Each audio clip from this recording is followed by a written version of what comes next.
We're in Matthew chapter 26, and we're looking at the trial of Jesus at the house of Caiaphas. And there's a question that comes to mind as we get to the high point of really the whole book of Matthew so far, which is the point where the high priest, Caiaphas, says to Jesus, "I charge you under oath by the living God, tell us if you're the Christ, the Son of God."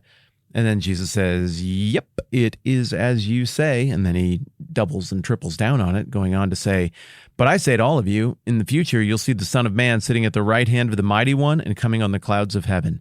Then the high priest tore his clothes and said, "He has spoken blasphemy. Why do we need any more witnesses? Look, now you've heard the blasphemy. What do you think?" And he's saying that to the room full of other religious leaders. And they say, "He is worthy of death." If you're alive in this day and age, you can appreciate deep, deep, deep division and reading a thing deeply, deeply, deeply differently. But here, we go to a lot of new levels as we try to evaluate this debate, this controversy between these two parties. They're trying to occupy the same space, so it makes sense that they were going to come into collision. The high priest is a state-appointed mediator between God and man.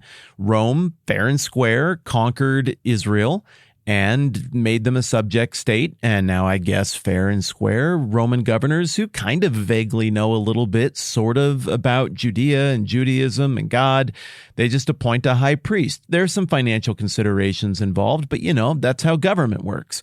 So on the one hand, you got that mediator between God and man. And on the other hand, you have one who no government backs at all. In fact, there's been no paperwork to sign off on Jesus at all. There's been no formal hearings. There is no institution standing behind him. He is quite literally a nomadic, wandering, homeless guy with a ragtag, unlikely, motley crew of dudes following him around. He has no army. He has basically no money. His credibility comes only from who he is, what he says, and what he does, and the fact that he looks sort of like the perfect fit for the Old Testament notion of Messiah that theoretically is the character that all the Jewish people had been looking forward to this whole time. So you got two mediators between God and men, and of course they had to end up on a collision course, as we've discussed. Now the collision course has come to the point of collision, and Jesus ain't backing down. He's not really picking a fight either. He's just saying the thing that is true, and outrage ensues. Look, if you haven't figured out my biases yet, let me just disclose a couple of them here. I think Jesus is the good guy in this story. I'm sympathetic to his point of view. I think he comes off as the more credible character. I think the Pharisees come off as really relatively lousy and dishonest. But I mean, let's be honest, the book of Matthew, it's a little bit biased toward Jesus as well. So in this conversation, I want to do something that we've done several times over the course of our however many hundred episodes on the book of Matthew, which is try to be empathetic to the position of Jesus' enemies. Why and how could they look at Jesus, knowing that a Messiah is supposed to come, and determine with certainty, you ain't it, and if you say you are, we are going to kill you. Say it. Say it. I dare you. Say it. Say you are. Say you're the Messiah. Yeah, we know you're not the right one, but if we will kill. He said it. Tear the robes, haul him off, kill the dude. How could they miss that? How could they respond like that? Why wouldn't they even consider that maybe he actually is the Messiah? Well, there's no New Testament at this point, so all we got is Old Testament. And if we take a wide, broad look at the whole thing, we got to admit that the idea of a Messiah in the earliest parts of the Old Testament, both chronologically and the way the books were arranged for them and the way the books are arranged for us, it's more subtle, it's a nod, it's a hint, it's the kind of thing that's meant to make you think or suspect, but later it'll make more sense in the rearview mirror. I don't know if these religious leaders would go back to Genesis chapter 3, but with the convenience and ease of hindsight and being raised around Christianity in a Christian era with the New Testament in place, a luxury that the Pharisees did not have, I can go back to Genesis 3 like a whole bunch of much smarter people before me and be like, whoa, this interaction here where God issues his judgments for the fall, it looks like it points to Jesus and his ability to ultimately defeat sin and death, it pops up right here in Genesis chapter 3 with what God says to the woman who participated in the sin. Then the Lord God said to the woman, "What is this you've done?" The woman said, "The serpent deceived me and I ate." And now God starts talking to the serpent. "Because you've done this, cursed are you above all the livestock and all the wild animals. You'll crawl on your belly and you'll eat dust all the days of your life. And I will put enmity between you and the woman and between your offspring and hers. He will crush your head and you will strike his heel." Okay, you caught it, right? It sounds like what's being said is that there's going to be this offspring who will come from the woman. That gets clarified in the book of Romans. Like, very much Paul is connecting these words to Jesus of Nazareth, and it doesn't seem like a stretch at all.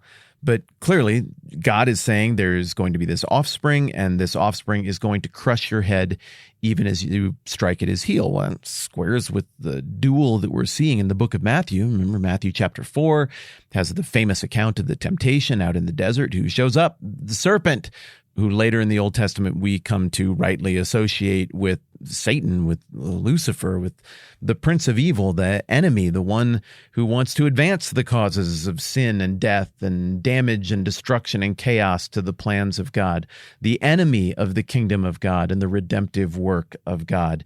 And so in Matthew, we see that duel play out. Is Jesus really fighting against the religious leaders, or is he fighting against some unseen enemy who isn't flesh and blood, but is some larger, more dominant, more ancient spirit with personality and agency who is actively trying to thwart the plans of God? Well, it certainly looks like the latter. So again, with 2020 hindsight and clarity and the benefit of having the New Testament, it's really easy for me to be like, wow, I think the Pharisees and Caiaphas and the religious leaders, even if they were appointed as stooges of an invading government, should have been able to look back on this and be like, that kind of points to stuff in the future.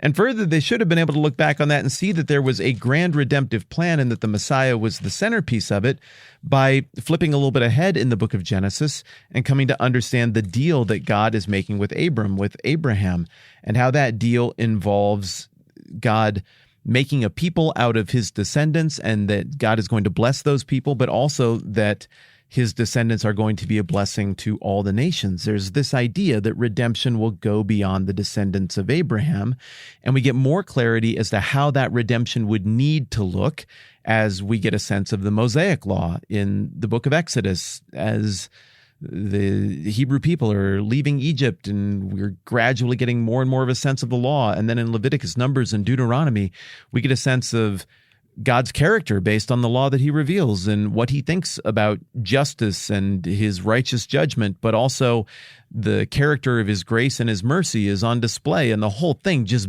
begs for fulfillment, for completion, for a sacrifice that would be perfect and flawless for all time, not one that is limited and merely stays the righteous judgment of God for a moment.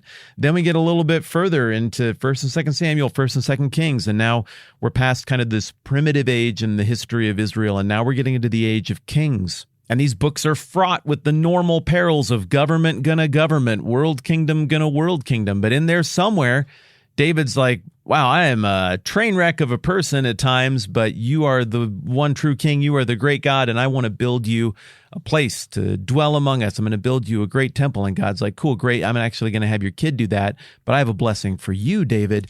And he makes the promise about this eternal king who will reign on an eternal throne that will be descended from David.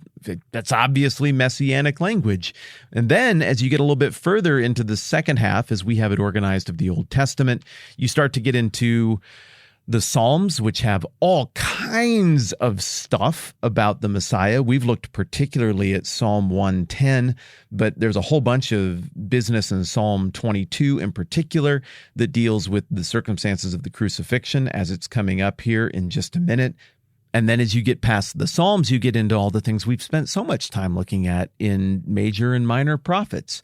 In Daniel, we hear about this anointed one, this Messiah, as it's rendered in the Greek translation of the Hebrew Old Testament that was in circulation at the time of Christ and that so much of the New Testament quotes from. That's called the Septuagint, as a side note.